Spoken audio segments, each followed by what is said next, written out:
Good evening, nonprofit marketers. I'm going to start talking and recording, and hopefully someone will join me pretty soon. If not, it will be posted online.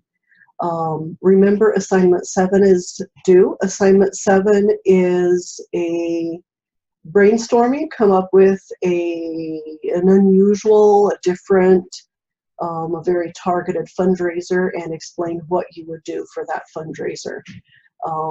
If you're writing a marketing plan, it can be for the nonprofit that you are writing a plan for. If you are doing research, writing a research paper, it can be for the organization of your choice. So keep that in mind. We are going to talk about chapters 9 and 10 today. And I do want to talk a little bit about APA.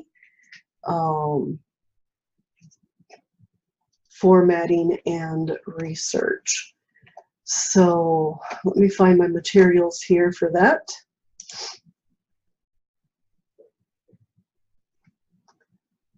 And we can talk about it pretty soon.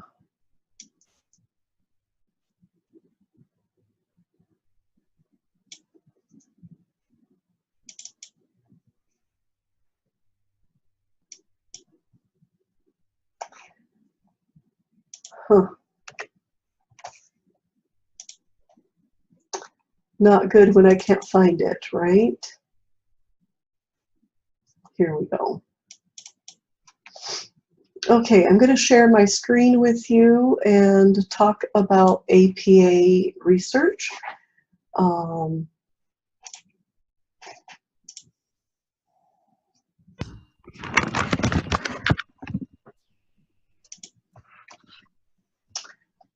Hello.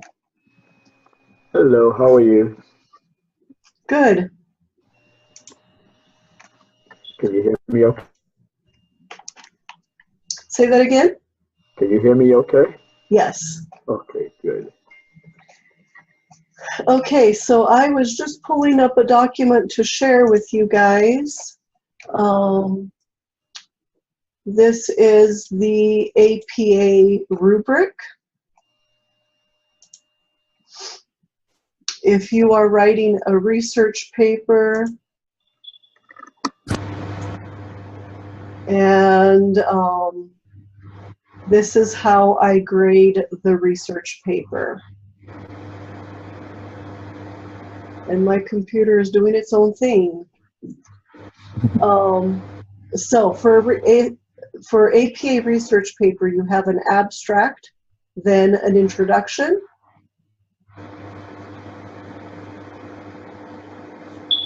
then we don't know what this is. Then you support the introduction, you write the body of the paper, then you have a conclusion and your references. So 5% of your grade is based on APA formatting and writing, being able to write without errors. I did develop a template, an APA template that is on it's on the Learning Hub that you could download and use. So it would look like this. You would save it under your name and then you would fill out the headers. Up here you would leave running head, and in all caps you would put a short version of your title. As long as it doesn't run into the page number and it fits on one line, it's good. You would have to put that same title on page 2, and then from page 2 it will copy to the rest. An abstract has no indentation, it's left justified, 150 to 250 words, and it is a summary of the key points of your paper, including the conclusion. Then you would list 3 to 6 keywords, and then you start your paper. So even though in all caps the title is here in the header, you would type the title here in upper and lower case. Then you would type the introduction of your paper. If you have any subparts of your paper, you would use heading 1, level 1, centered boldface, and you would change this to, let's say,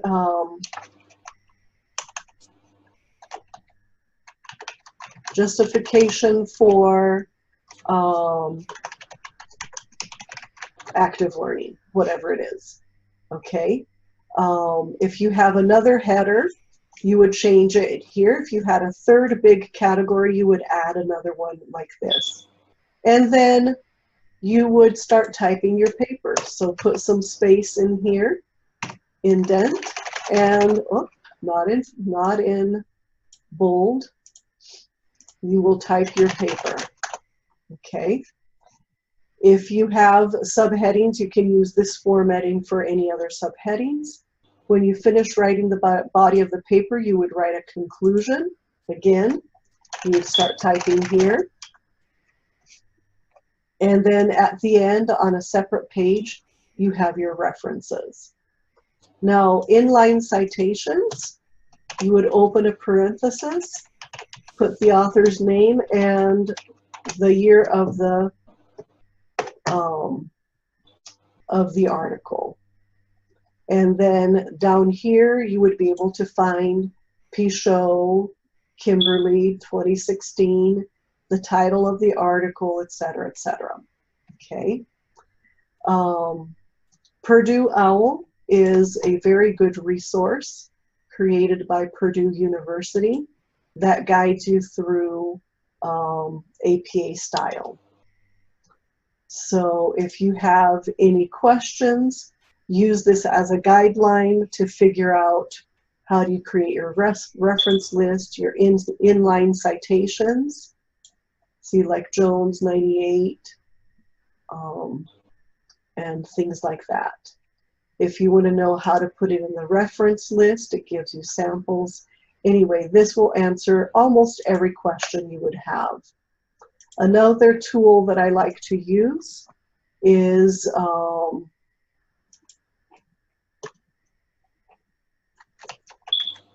Citation Machine.net, and you can click on APA. I always use the manual entry mode, and it tells you what to put in. So citing, are you citing the whole book? Are you citing an in-book? Are you citing online? So you can click on which one that is and put in the author. If there's more than one author, you would put the name there. The source title, the volume edition series, publication info, the version, date access to URL, and then you can say create citation, and it shows you exactly how it's supposed to be formatted. So some really nice tools there if you are writing a research paper. Any questions? I thought I saw something just now on the reference page. It is supposed to be single-spaced, correct? The references? Yes. For example, the first one you have entered, Encyclopedia, SE 1993. Mm-hmm. The line following that, Chicago, publisher. There's a double space between there, and I'm wondering if it's supposed to be a single. References are usually all double-spaced, but there are some authors that prefer them to be single-spaced. Okay. So as far as APA is concerned, they are double-spaced. Okay. And also in-text citation. I noticed there were times when they also include the page number. Okay. Under what conditions? So for the page numbers, in the 5th edition of APA, you always put page numbers. In the 6th edition, you only use the page number if you are using a direct quote that has quotation marks around it. then it requires a page Ah, number. Otherwise, okay. if you are paraphrasing, you don't have to put page numbers anymore. Okay. Good. Yeah. Yeah. So let me get here to Learning Hub. And I wanted to give a quick rundown on the marketing plan as well.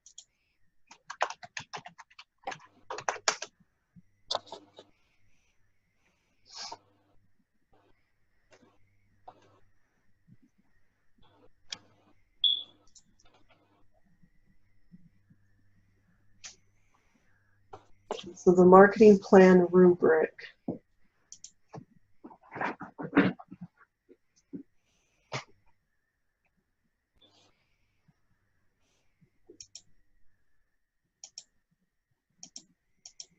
Where did it go? There it is. Okay, so the marketing plan rubric, if you follow the left column here, executive summary, company description, industry analysis, market product focus, marketing plan, organization, financial analysis, implementation, evaluation, and control. So those are your big headers. There are some other ways of organizing marketing plans, and if you're not using the standard format, let me know. But you should be able to follow these through. The sub bullet points here, not all of them would fit for every single marketing plan, but it gives you ideas of what should be included in those sections. So follow that as closely as possible to ensure that you have a complete marketing plan.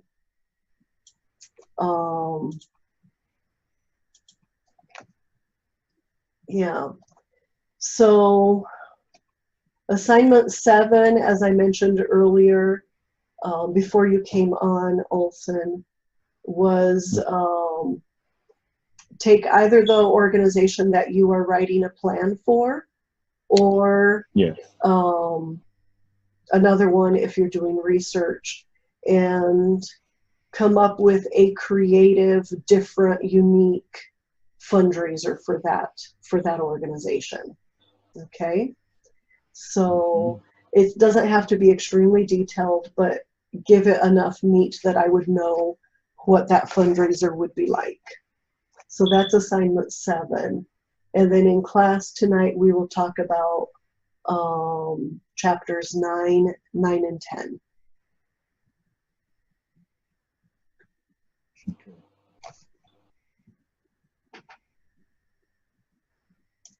So any questions that you might have?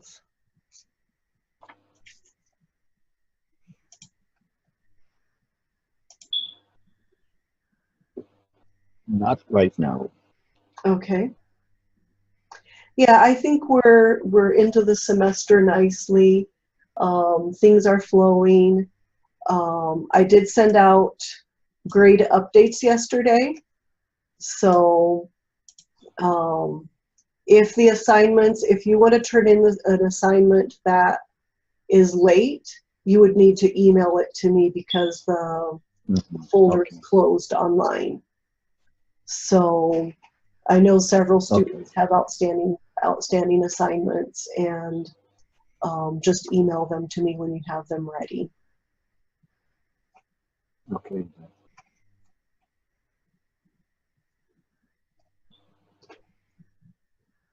So that was it for me for today. Barring any questions, I will stop the recording. Okay.